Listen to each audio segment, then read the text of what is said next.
Le monde du foot sous le choc après l'agression hallucinante d'un arbitre en Turquie. Kylian Mbappé, roi des recherches sur Google et pas seulement en France. C'est le coup de fil culotté de Neymar. C'est le programme du journal du foot numéro 1429.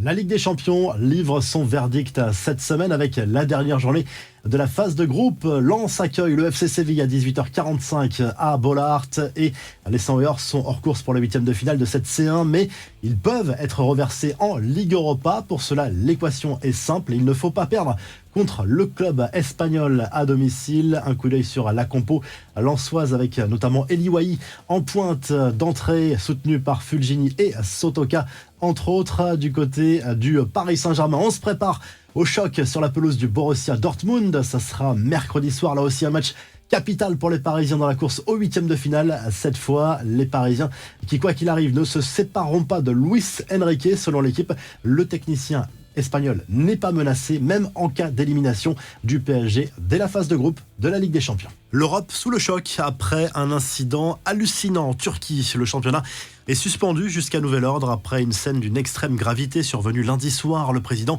du club d'Ankara Gucci est entré sur la pelouse à la fin de la rencontre contre Rizespor et a frappé violemment l'arbitre du match en plein visage.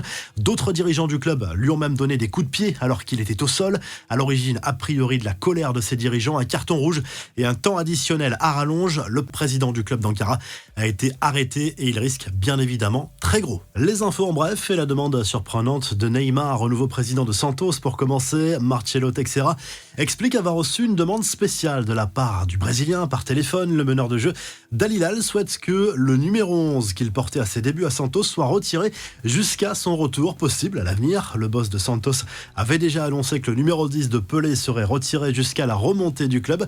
Kylian Mbappé, numéro 1 sur Google. Le moteur de recherche a dévoilé lundi son classement des sujets ayant suscité le plus grand nombre de recherches durant l'année 2023. Le buteur du PSG arrive en tête dans la catégorie athlète en France, devant Antoine Dupont. Mbappé est également premier en Espagne.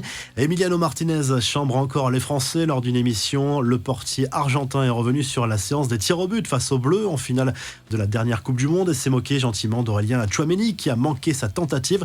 Regardez-moi la tête de ce gamin, dites-moi qu'il n'est pas nerveux. J'ai vu depuis mon but qu'il était mort, a lâché le portier d'Aston Villa.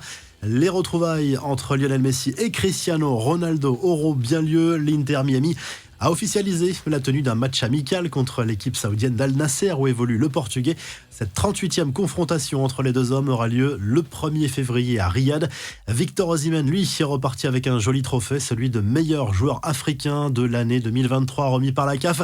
Le buteur de Naples s'adjuge le ballon d'or africain devant Mohamed Salah et Achraf Hakimi. Enfin, le tirage au sort des 32e de finale de la Coupe de France avec l'US Thionville qui évolue en National 3 qui sera opposé à l'OM, Lens Monaco et la plus belle affiche. Tirage clément pour le PSG qui ira défier début janvier les amateurs de l'US Revel, un club de Régional 1, la 6e division. Moment intense d'émotion pour les joueurs amateurs lorsqu'ils ont appris la nouvelle en direct à la télévision. Ils ont clairement explosé de joie et on les comprend. Allez, on termine avec la traditionnelle revue de presse et en Angleterre, le Star Sport consacre sa une à Erik ten Hag, dont l'avenir est clairement flou sur le banc de Manchester United. Les Red Devils, bon dernier de leur groupe, accueillent le Bayern Munich dans la soirée à Old Trafford en Ligue des Champions. Il faut une victoire impérative pour espérer accéder au huitième de finale, mais en plus de cela, il faudrait un match nul entre le FC Copenhague et Galatasaray dans l'autre match du groupe. Dans la soirée, du côté de l'Espagne, le journal Marca consacre sa une à Jude Bellingham qui réalise un début de saison magnifique avec le Real Madrid. Le club merengue qui se déplace sur la pelouse de l'Union Berlin en Allemagne et ne risque pas grand-chose puisque les joueurs de Carlo Ancelotti sont assurés de terminer premiers de leur groupe de Ligue des Champions. Et en Italie, la Gazzetta dello Sport consacre sa une à Zlatan Ibrahimovic, de retour à l'AC Milan en tant que conseiller sportif, et le quotidien italien qui se penche également sur les matchs des clubs italiens dans cette Ligue des Champions. Le Napoli joue un match décisif à domicile contre Braga et l'Inter Milan accueille la Real Sociedad, en jeu la première place du groupe. Si le journal du foot vous a plu, n'oubliez pas de liker et de vous abonner et on se retrouve très vite pour un nouveau journal du foot.